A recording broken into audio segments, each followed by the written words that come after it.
ကြီးမရယာမျိုးနဲ့တောင်မြုံကြီးကြီးရွာနေနှစ်ဖက်မိဘများဖြစ်ကြသောဦးချစ်စိန်ဒေါ်တင်ကြိုင်ဦးထေးရန်ဒေါ်ခင်ပွဲ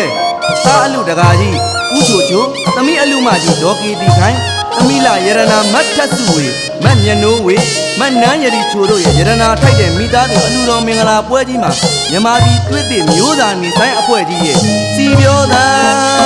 နဲ့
ပြောစီမာနေဆိုသည့်အတိုင်း1386ခုနှစ်ပြာတော်လာတဲ့1ရက်နေ့အလူဝင်2ရက်နေ့အလူကြီးရဟန်းအလူတကာကြီးဦးချိုချို